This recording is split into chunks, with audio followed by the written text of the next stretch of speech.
New Orleans Saints wide receiver Bryan Edwards won't make the national headlines, but he's still an important addition to this New Orleans Saints wide receiver room. We got all that and a little bit of lagniappe for you on today's episode of Locked On Saints.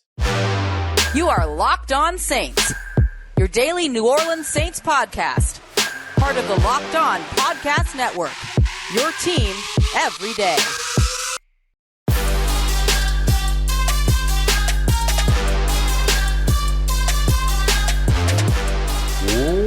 What is good, Who Dat Nation and Who Dat family? Welcome into another episode of Locked On Saints, your daily podcast covering your favorite team, the New Orleans Saints.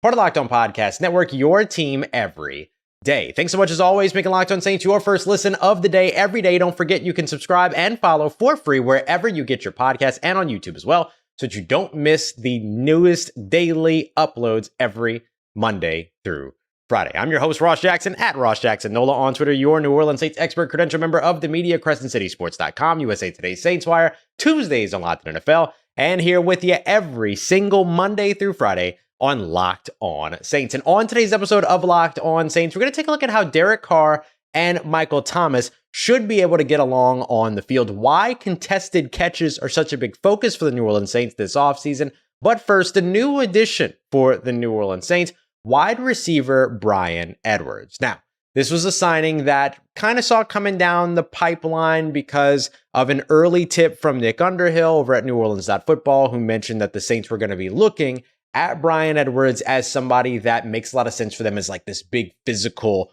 wide receiver. So I wanted to introduce you a little bit to Bryan Edwards, introduce you to the person that maybe you forgot he was back in 2021, remind you who he turned into in 2022, but also to more specifically look at his role and what it is that he brings to the New Orleans Saints.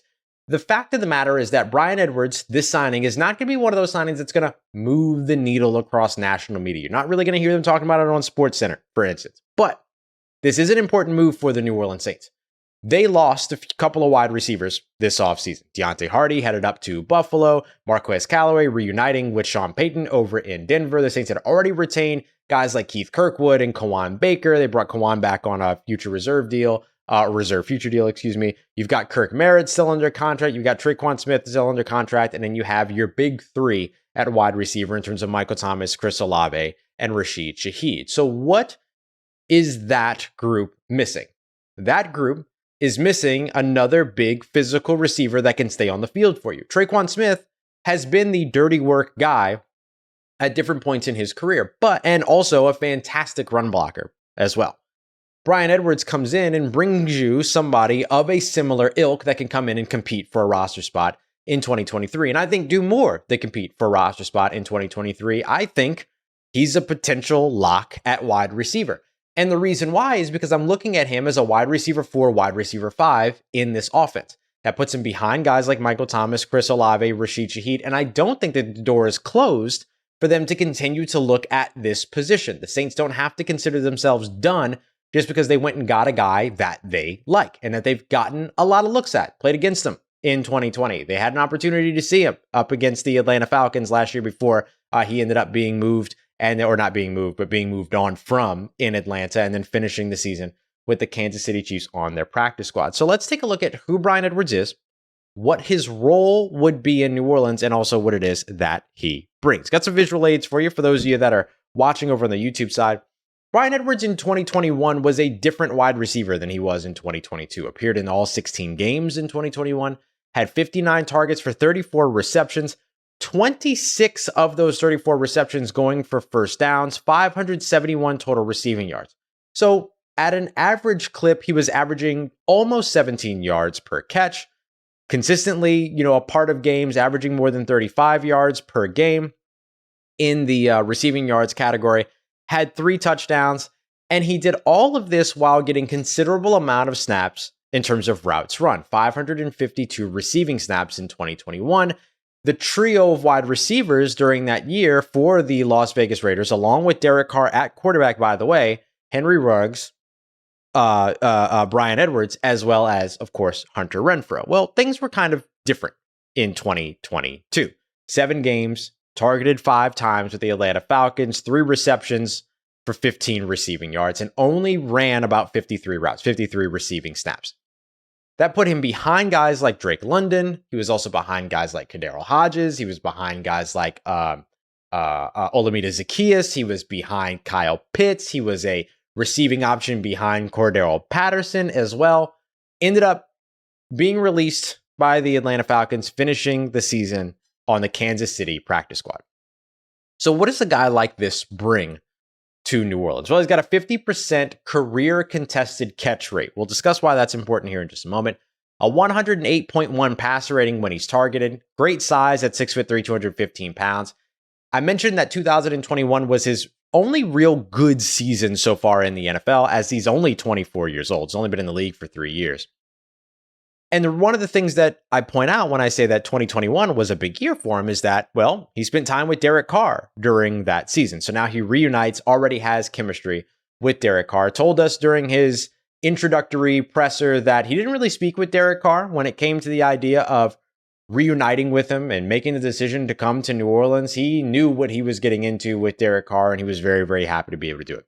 High career run blocking grade as well. He's an ex-receiver by trait, but has slot versatility, so you can move around a little bit. And look, he's low risk. We haven't seen the terms of the contract yet, but I imagine that this is going to be a 1-year deal. And if it's above vet minimum, it's not going to be above vet minimum by too terrible much, I imagine. So this would be a high reward potential, but very, very, very low risk deal for the New Orleans Saints. So what is his role in New Orleans? Because I've seen a lot of people get a little bit upset about the Saints making this move instead of going after DJ Chark, or instead of going after Odell Beckham Jr., or instead of going after some of these other wide receivers, like trading for Cortland Sutton, things like that. Well, the Saints aren't looking for a wide receiver 1, a wide receiver 2, or a wide receiver 3. Bryan Edwards is your guy who's your key depth at wide receiver. He's a physical pass catcher. He's got that 50% contested catch rate. Mike Triplett asked specifically, do you feel like that's a big part of your game? He mentioned, yeah, he absolutely believes so. At 6'3", 215 pounds, as an ex-receiver or a weak side receiver by trait, he's insurance for Michael Thomas, because you don't know for sure that he's going to make it through the season, although you certainly hope so. And we'll talk a little bit in a moment about how the Saints can make that happen and why it's so important. He gives you another drafted veteran, because remember, the other guys like Keith Kirkwood, Quan Baker was drafted, but he was a late round draft pick. Kirk Merritt was undrafted. Deontay Hardy was undrafted. Marquez Callaway was undrafted. Those were 2 other options the Saints had before they signed away. And he's also going to get you a little bit of matchup-based deployment. Yeah, he might be the 4th or 5th wide receiver, depending upon how much more the New Orleans Saints pay attention and give attention to the wide receiver room. But just because he's the 4th or 5th guy doesn't mean that he doesn't get run in the right situations. So if you end up in a situation here, if you're the New Orleans Saints, where you've got Michael Thomas on one side, you got Chris Olave on the other side, and you have a small slot corner that you're going up against, having a 6'3", 215-pound guy that can muscle around in the slot, not a bad look for you to have. So that's what I look at when I see who Bryan Edwards has been throughout his career, what he brings to New Orleans, and what his role is. This is not the type of signing that you look at and you go, oh, the Saints just stamped their way to the playoffs. The Saints just stamped their way to the Super Bowl. It's not that. But it's the series. It's a part of a series of signings that get you a little bit closer to that point. Because sometimes it's about who's healthiest latest. And so when you have somebody like a Bryan Edwards who could potentially be clutch for you down the stretch, when you might need to dip into that depth a little bit, and instead of you having to go to undrafted free agents that don't have any targets in the NFL, or low drafted players who don't have any targets in the NFL, you instead here get to go to a 3-year veteran who's drafted 81st overall, who has played in the NFL and made things happen at the NFL with your quarterback in recent years to be able to fall back on. And that's a good move by the New Orleans Saints. This isn't about signing another star. This isn't about signing another superstar, anything like that. This is about taking care of your roster and rebuilding the middle of your depth. And Bryan Edwards is a good addition to exactly that. I mentioned the focus on his 50% contested catch rate. What if I told you that that would have been amongst the highest contested catch rates amongst all New Orleans Saints wide receivers that were targeted in 2022? Well, I'm about to. And I'm going to tell you why these contested catches are so important. Got that coming up for you as we continue on with today's episode of Locked On Saints, part of Locked On Podcast Network, your team every day. And today's episode of Locked On Saints brought to you by our friends over at FanDuel, America's numero uno sportsbook, number 1 out there. And hey, if you haven't tried FanDuel just yet, it could get even better for you because you qualify for their no sweat first bet of up to $1,000. One thou wild and bonus bets that you end up getting back if your first bet doesn't win, meaning that there's no losing with your first bet over at FanDuel. LSU women's basketball headed to the women's Final Four next weekend. You want to get in on some of that action. You want to get in on the men's basketball tournament. You want to check out the NBA. You got the MLB on the way. You want to get into some NFL futures. It's all right there for you at FanDuel every single day. Super easy to use, super easy to access. You can even download their app, which is super safe, super secure, and super easy to use as well. And hey, remember, if you are that first-time customer, don't miss out on your opportunity here. Head over to FanDuel.com/lockedon so you can get that no sweat first bet of up to $1,000 in bonus bets. That's FanDuel.com/lockedon to learn more. Make every moment more with FanDuel. All right, family, continuing on with today's episode of Locked On Saints. Bryan Edwards, again, is not that signing that a lot of people are going to get super excited about. They wanted the bigger name. They wanted DJ Chark. They wanted Odell Beckham Jr. I get it. I really do. I truly do. But he still helps you. And he helps you in a massive way in a category that is very important to the New Orleans Saints.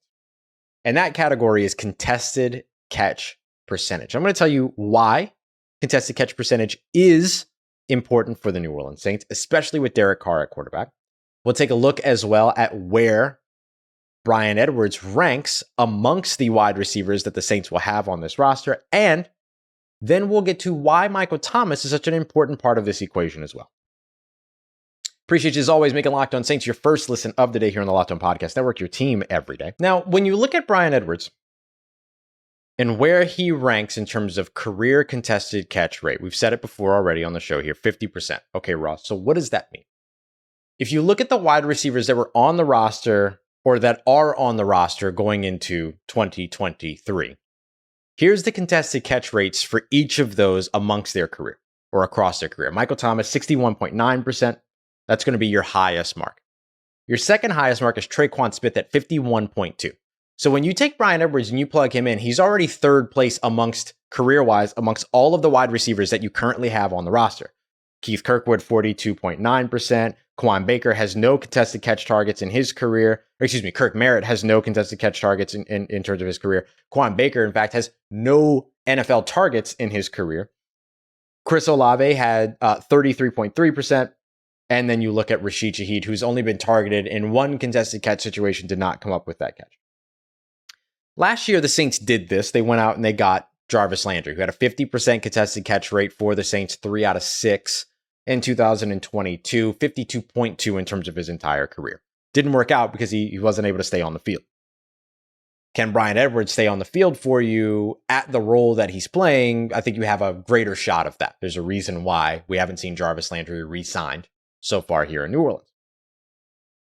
So when you look at where Bryan Edwards comes in and gives you a little bit of a lift, 50% is okay, but 50% is better than what would have been the third option otherwise, which is Keith Kirkwood at 42.9%, which he would very rarely get on the field, right? If the Saints are doing the things that they need to do correctly in 2023, Michael Thomas, Chris Olave, Rashid Shaheed, if they're staying healthy, they're out on the field.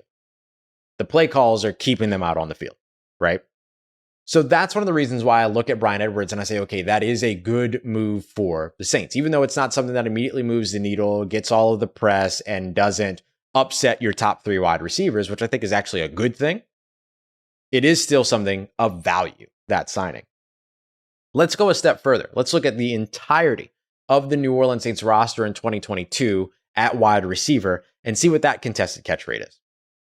Because that contested catch rate in 2022 is very low. Now, I want you to keep in mind here, Michael Thomas was targeted in contested catch situations 10 times in the 3 games that he played last season. He caught 8 of those passes for an 80% contested catch rate. Keep that in mind, 80% contested catch rate with Michael Thomas on the field, targeting Michael Thomas in those situations. Even with that number, all of the Saints wide receivers together, including Marquez Callaway, including Deontay Hardy, including Jarvis Landry, they caught 28 of 61 contested targets. 28 of 61. That is a 45, check my notes, 45.9% contested catch rate. When you had your number one wide receiver out on the field catching 80% of them things on a percent basis. So it doesn't matter that he only appeared in 3 games. On a percent basis, he was out there giving you that, and the team came up with 45.9%. Let's remove the 8 contested catches and the 10 contested targets. Then all of a sudden, the number changes dramatically. 20 contested catches on 51 contested targets, 39.2%. Dreadful. Now, something to keep in mind. Chris Olave, fantastic separator. Rashid Shaheed, fantastic separator.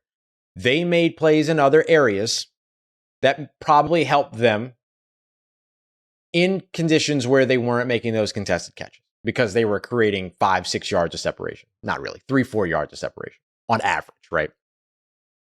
But when you look at how the Saints struggled in second halves, when you look at how the Saints would have a great first drive and then all of a sudden fall off of a cliff, a big part of that was their inability to move the ball in tough situations, in crowds, with contests. That is something that Dennis Allen pointed out at the end of the season last year and said, the thing that we did not have on the field that I would have liked to have, I'm paraphrasing, was somebody to win those 50-50 balls contested catch situations. Because once they lost the 80% that Michael Thomas was giving them, 39.2% otherwise. This is why you keep hearing the contested catch conversation. Because in the NFL, 1 yard is open. But it can also be contested.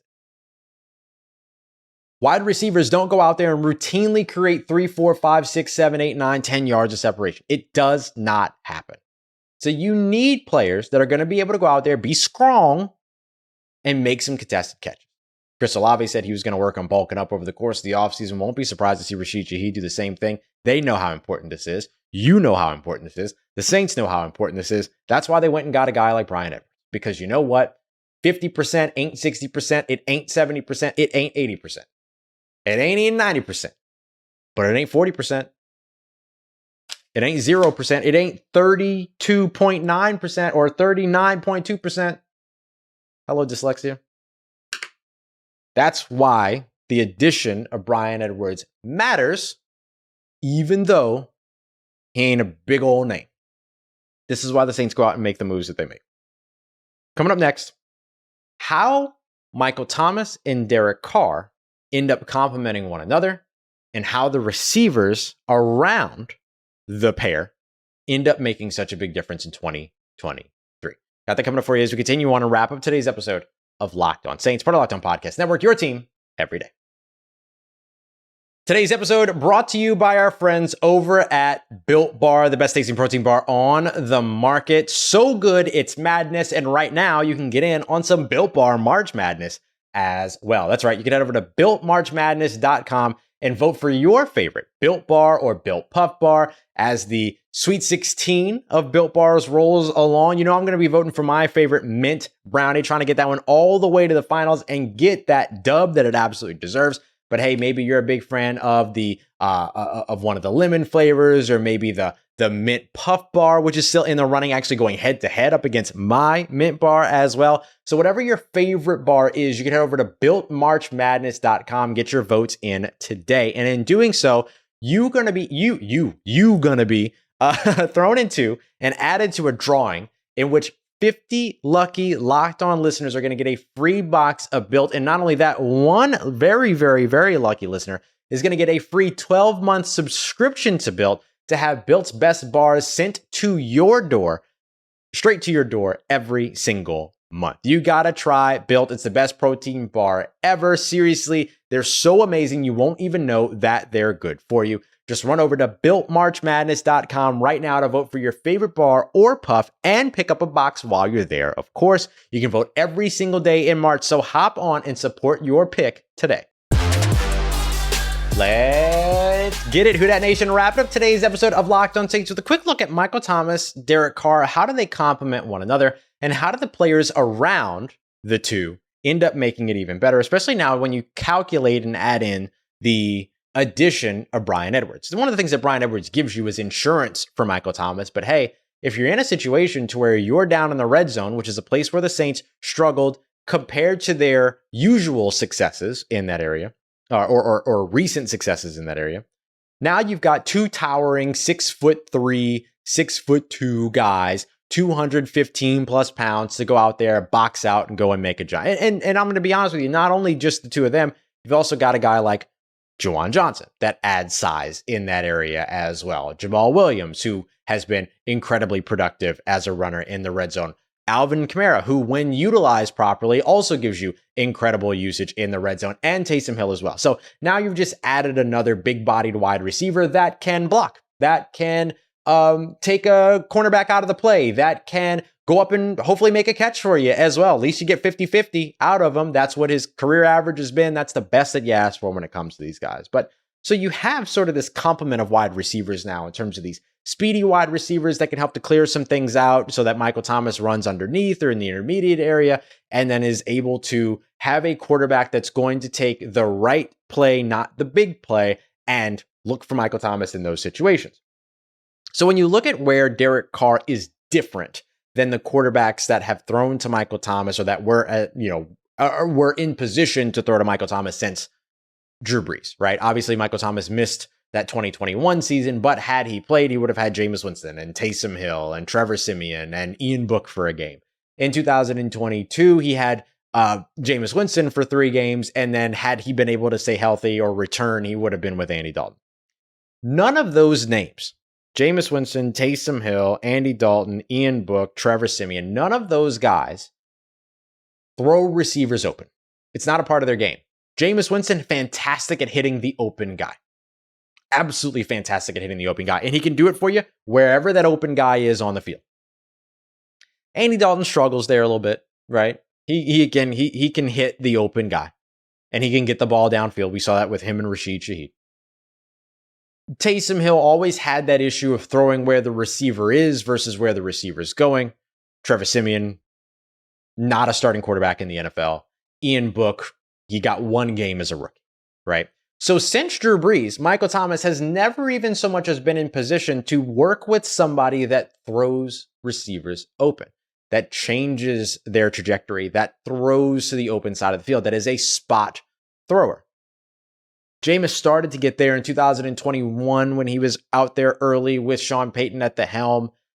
He was throwing for under 200 yards per game, but he was picking the right decisions, making the right choices, throwing to spots, kind of getting better there, but then had the injury, right? And then everything kind of changed for Jameis after that. Jameis early on in 2022 wasn't that guy. He wasn't throwing receivers open, but he and Michael Thomas figured it out in that 4th quarter against the Atlanta Falcons, that's for sure. So now you have a player that can, in Derek Carr's case, throw receivers open. And the last time that Michael Thomas had a guy like that, he broke an NFL record. Now, I'm not saying that he's going to come in 2023 and break an NFL record. We don't know if he's going to stay healthy enough to even approach 100 catches. That's why he has an incentive that says if you catch 100 catches, 110, 120, we'll give you money. But when you look at where it is that Michael Thomas has been most productive throughout his career, particularly looking back at 2019, and again, not holding things to the standard of, 159 catches, including the playoffs, not really holding to that standard, but just looking at what were the routes that he was running where he was getting the most targets and therefore getting the most receptions. 37 slants targeted, 32 outs targeted, 23 hitches targeted. And when you look at the difference between all those slants, are kind of that 3 yards, and then you're kind of cutting in. A lot of people, most people know what a slant is. Out routes is to where you're breaking 90 degrees to the outside, going towards the sideline away from the quarterback. And then your hitch routes are sort of your comeback routes. And then you've got hitches, digs. You got a couple different variations of that, whether you're coming back towards the quarterback or coming back towards the sideline. So with hitches, you're usually going back out toward the sideline. So it's kind of like an adjusted out route, but you're working your way back to the quarterback at the same time, kind of closing in on the ball and where you're expecting the ball to be. So those are the ones that were the most effective in terms of how often Michael Thomas was targeted in 2019. You look at the routes that he had the most receptions on, 33 slants, 29 outs. And again, this includes the playoffs, 17 hitches. So those are your spots. Slant, out, hitch. Now, some of that was also about Drew Brees. Where could he get the ball most quickly, most reliably, timing-based offense, trying to get the ball out under 6 seconds, under 6 seconds. Everybody trying to get the ball out under 6 seconds, under 3 seconds, under 2.5 seconds, things like that. So all of these routes lean into that. But let's say you don't want to look at the record-setting year. You want to go back a couple years beyond that. Let's look at 2017, a team that should have been a Super Bowl team, but we all know what happened. That was the Vikings one. Targeted 31 times when it comes to slants, 17 when it comes to out routes, 25 when it comes to hitches, 13 when it comes to go routes. So pretty standard, not standard, but effectively the same as what we saw 2 years later. Similarly, 24 slants caught, 19 hitches caught, 14 outs caught. So you know where it is that he excels. And these are all spots where Derek Carr excels as well. Derek Carr wants to be able to get the ball out quickly, throw to a spot. These are timing routes. The slant, it's a quick pass. The out, it's a quick pass, and the ball needs to be specifically placed. Hitches, which are breaking towards that outside sideline, again, have to be placed at a specific spot, have to be well timed, because you more times than not as a quarterback want to get the ball out of your hands before the receiver's breaking back towards it. So these are the areas where Michael Thomas and Derek Carr can really, really get along. And now you have, which I feel comfortable in saying you didn't necessarily have in 2019, legitimate deep threats in Chris Olave and Rashid Shaheed that pulls safeties back. You have a viable receiving target at tight end in Juwan Johnson that pulls the linebacker depth just a little bit further downfield in the intermediate area. And maybe you have a guy like Bryan Edwards, who also saw a lot of hitch targets, saw a lot of dig targets where he's coming to where he's cutting over the middle of the field, right? And also saw a lot of, out targets as well. So can run a similar route tree to Michael Thomas, although we know Michael Thomas can run every route, but can run a similar route tree that hits a lot of the same things that the Saints ask Michael Thomas to do, but also has some experience attacking the intermediate area to where if you put those two guys on the field at the same time, as well as a deep threat in Chris Olave, you could have Chris Olave running the deep threat. You could run full on levels concepts, all three levels, but downfield without having to only rely on what you're getting out of the backfield. Although you can mix in that to that same side of the field and then have Chris Olave run a deeper route on the opposite side of the field. And if it's open there, then it's open there. So these concepts that the Saints run, like Yankee concepts, where you have these post routes that are coming from one side of the field, and then you have an over route that's crossing over the opposite side, going towards where that post route is breaking away from, that puts a lot of stress on the single high safeties in cover one and cover three. They're back. And you have a quarterback that can make the protections, call the protections at the line of scrimmage, buy time for those routes to be able to develop, no matter if he's going to take the post over the top or the over underneath or dump it off to the running back out of the backfield. It's clear that the Saints have a very, very clear vision of how they want their offense to run in the passing game in 2023. The question will be, can they execute it? Can they call the right plays? Can they be timely in their decisions? And can they make good decisions? We won't know that until they're on the field in September. And then we won't really know until they're on the field in October, in November, in December, and hopefully on field. Here's where we really find out. Are they on field deep into January? That ends up being where we have to sort of see them prove the rest. So the Saints in a good position here, continue to make good decisions, continue to make economical decisions that can have an impact on their 2023 season. So we'll see how it all pans out. But good stuff from New Orleans, and it's pretty clear what it is that they want from this offense. Coming up tomorrow, Wednesday, midweek fundamentals, midweek mock draft. We teased around with the idea of a trade back in mock draft Monday. Let's take a look at what a 7-round mock draft could look like with a trade back in our midweek mock draft. And of course, keep you up to date with everything going on around the New Orleans Saints, and in some cases, the NFL as well, when the news is big enough. I appreciate you, as always, for making Locked On Saints your first listen of the day, every day for your second listen. Don't forget to go and check out Locked On NFL Scouting, one of the best podcasts I've ever heard. Kyle Krabs, Joe Marino, they're the draft dudes. They're here on the Locked On Podcast Network, huge free agency edition for us. And they are breaking down every single detail of what it takes to build a successful NFL franchise, and do a fantastic job at it every single Monday through Friday. Subscribe and follow today on YouTube, wherever you get your podcast. Appreciate you, as always, making me part of your day, part of your routine, for saying yes to me and the show, as always. If you see me, say hi. If you need anything else around your New Orleans Saints in between these episodes, make sure you follow me on Twitter, at Ross Jackson, NOLA. Hit me up. Let me know how the family's doing. Let me know how you living. Let me know how you momming them. And trust Who Dat Nation, I'll holla at you.